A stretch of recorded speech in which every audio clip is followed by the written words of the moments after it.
course there are diversity issues. I mean, I don't think you can honestly respond with a no. If you are, you're either kidding yourself or you're just having blinders on to the world. And that's sad. I mean, that's truly a sad, sad situation in which you can't be open in a college setting, because college is about the free exchange of ideas. It's about being who you are, or learning who you are, or accepting who you are, or changing who you are. And if you can't do that here, where else can you expect to do that? Certainly not when you get older and you get established in whatever your career is. And it's a sad day, and it shouldn't be that way. And unfortunately it is. But I think, you know, that there are steps that can be taken to change that situation.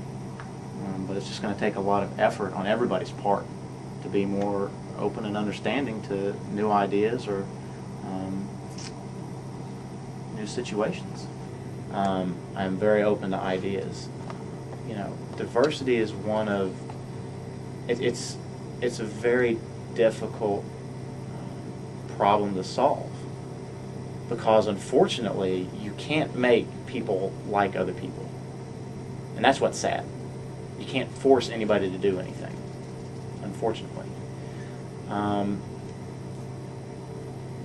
But should I know of something like this? If a student were to come to me and say, you know, I was assaulted, or I was verbally abused by a teacher or a classmate or a staff person or administrator, I would take that immediately to the top and say, this cannot be. This is absolute outrage. And I would not stop until something was done about it. And be it calling for that person's job, I'd call for it, absolutely. Because nobody deserves to be treated unfairly. No matter what you've done, who you are, what you're doing, did do, are doing, or going to do. You don't deserve to be treated poorly. We have to acknowledge that first of all. We can't push it under the top. I think too often that happens. And so as for a plan of action, I don't think that we can, was that your next? Yes. Yeah, okay, all right, I just wanted to make sure. As for a plan of action. You don't get to answer that one. Okay, all right, I'm just making sure. As for a plan of action, I don't think that we can wait necessarily until it happens, until an issue with diversity happens. We have to go forward and acknowledge that it's a problem right now. And so what I've suggested, I think that the most important thing to do, first of all, we have to support the Office of Multicultural Affairs that we have here. They've done such a good job this year of putting on a wide diversity of a very diverse programming lineup for this semester and last semester, but the SGA has to be there to connect all these students together. We have the opportunity to function as a bridge between all students. We have the Buck Fund. We can provide these quality programs that really make a difference. And so we have to also look, how do we get the campus diversified in the first place? And that's where we have to work with the Office of Undergraduate Admissions. The Office of Admissions right now has one counselor that's dedicated to minority recruitment. I would like to see that number increased so that we can target minority areas. We can get not only a diversity of culture and race, but also a diversity of ideas, because that's important too. So I think that we need to increase those advertising areas in the Office of Admissions. We also need to get more minority members on the SGA and in admissions ambassadors, because admissions ambassadors really are the group that represents ETSU.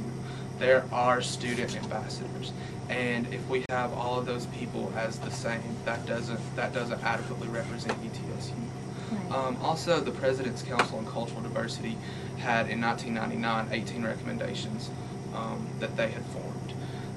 If you look on the website, so many of those say not met, unsure of status. So we want to make sure that those have all been followed up on, because they were made in 1999. And maybe it might be that we need to look and get a new set of standards that reflects our current situation here. Maybe those are outdated. So maybe we need to get new recommendations. When an issue is addressed or comes up in class that the teacher doesn't push it aside or put it down, that they actually, speak and get the class involved with it.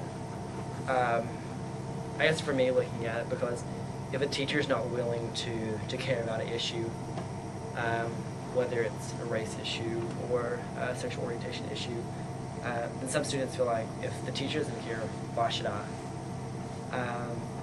So I guess it's trying to get teachers and administration not really to be afraid of speaking about diversity or living a diverse life, just because a lot of people that I've talked to and kind of like seen, yeah, they struggle with diversity, but they really don't open themselves up. It's just, I guess they're kind of afraid of either the student body or the administration. And I guess the best way to fix that is, one, it all starts in education, educating administration, educating the teachers, which will in turn educate the students, which goes to the community.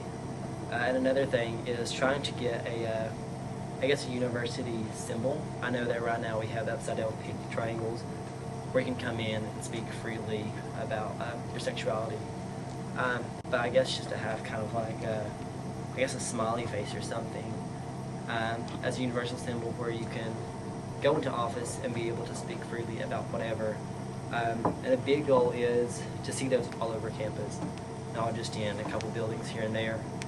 And another thing dealing with, I guess, immediate action is April 15th at 10 a.m. Myself, along with some other people from the Diversity Committee, are going to be meeting with the President's Council to go over diversity within ETSU, as well as just kind of within the curriculum classes and everything that's set up. So hopefully that'll be addressed, and I'm God hoping that it'll be worked out, so we really won't have to worry about the diversity issue. It'll be an all-open campus.